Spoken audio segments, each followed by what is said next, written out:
Hello everyone, I'm back with another video today and I'm going to be talking about Black Swan. We got this new information from HoyoLab, which is like a website where we get news sometimes for the new characters whenever they come out, a bit of her kits and all that.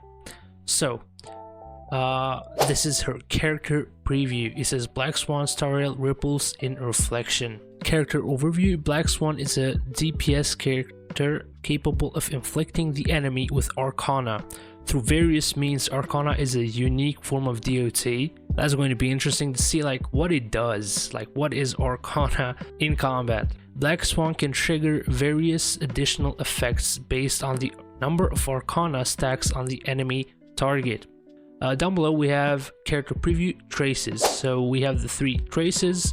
One's Viseria's Disquits. I have no idea if I said that correctly, but let's go. The second one is Goblet's Dredges, and the third one is Candle Flames Portent. So the first one, after using the skill to hit an enemy that has Wind Shear, Bleed, Burn, or Shock, so any kind of DOT, each of these debuffs respectively has a chance of inflicting one extra stack of Arcana. So the special kind of DOT that Black Swan does. The second one is Goblet's Dredges. There's a chance to inflict one stack of Arcana when a target enters battle. So the DOT as soon as it enters battle is kind of like the technique of Kafka. Every time an enemy target receives DOT during a single attack by an ally, there is a chance for the target to be inflicted with one stack of Arcana. There's a limit to the number of Arcana stacks that can be inflicted on an enemy in a single attack. This is related to the talents. And the third ability is Candle Flames Portent. Increases damage dealt by this unit by an amount equal to a certain percentage of effective hit rate up to a limit.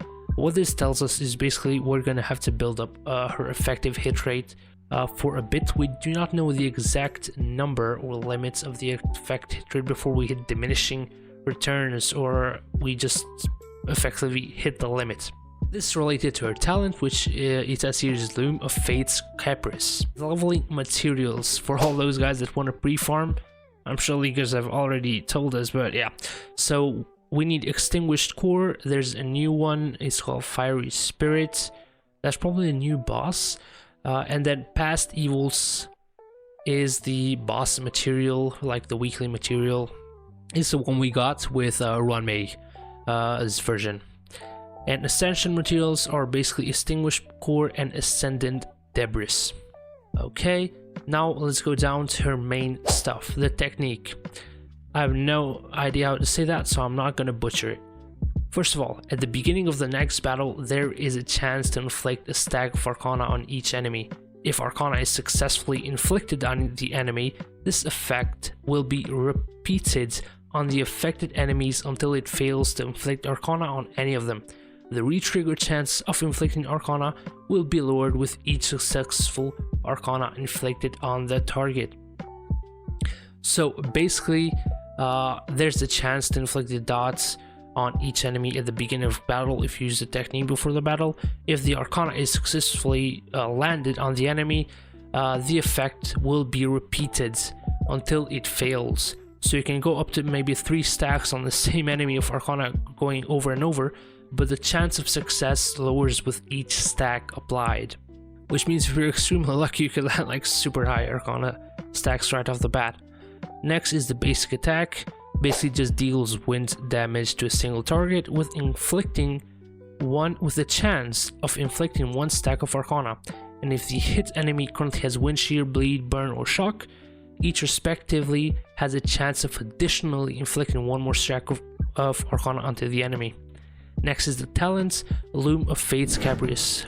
Each enemy target has a certain chance at the start of each turn to be afflicted by a stack of Arcana for each instance of DOT sustained. So every enemy target has a chance to get Arcana if they have a dot. So if they have, like, for example, Shock and Shear effects on them, then they have 2 chances. But if they only have one, there's only one chance for an Arcana to be applied on them. When inflicted by Arcana, enemy targets will receive Wind DOT at the start of each turn. Each stack of Arcana increases the damage multiplier, which is then reset to 1 stack. So at the end of the turn, when the DOT lands, the Arcana basically acts as a damage multiplier to that DOT. There's a limit though to Arcana stacks. At the beginning of an enemy's turns, when Arcana causes damage, Black Swan will trigger additional effects that can be stacked based upon the number of Arcana stacks inflicted on the target. So if you have over 3 stacks, it inflicts wind dots to adjacent enemies and has a chance of inflicting 1 stack of Arcana to adjacent targets. So with more than 3 stacks, basically just do wind dots to adjacent enemies, to all the enemies, kind of like an AoE attack, and also has a chance of inflicting 1 more Arcana to those enemies. With over 7 stacks, the DOT inflicted this time ignores a percentage of the defense of both the target and those around it. So basically, Pella, this is going to be very interesting when we get the exact details of how much defense percentage it lowers, but that's going to be crazy.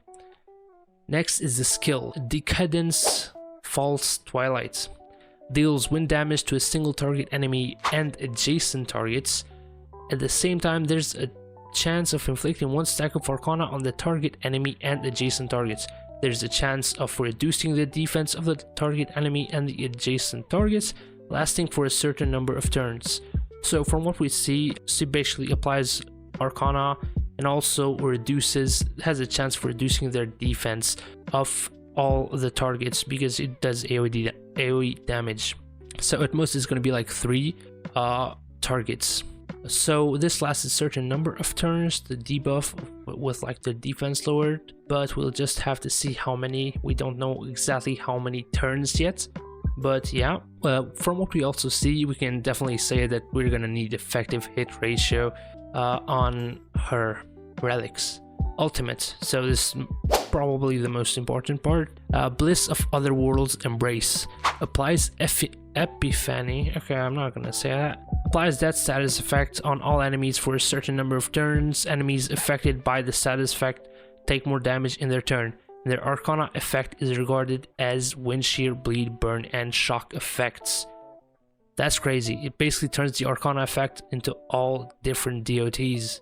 That's going to do a huge amount of damage, I feel like. In addition, when the Arcana effect is triggered at the beginning of the next turn, the Arcana stacks are not reset. So basically, as we saw there, when Arcana triggers, you basically lose the Arcana. But when you use the ultimate, the next turn when they do it, they do not get reset. The stack non-reset effect can be triggered up to 1 time in Epiphany's duration. So the status effect where you do the ultimate. Any charges are replenished when Epiphany is applied again. Deals wind damage to all targets. So that's basically all there is to this video, guys. Thank you for watching, and if you enjoyed the video and found the information useful, then please consider leaving a like, commenting down below your thoughts, as well as subscribing, as it really does help me out a lot. Until next time, bye bye.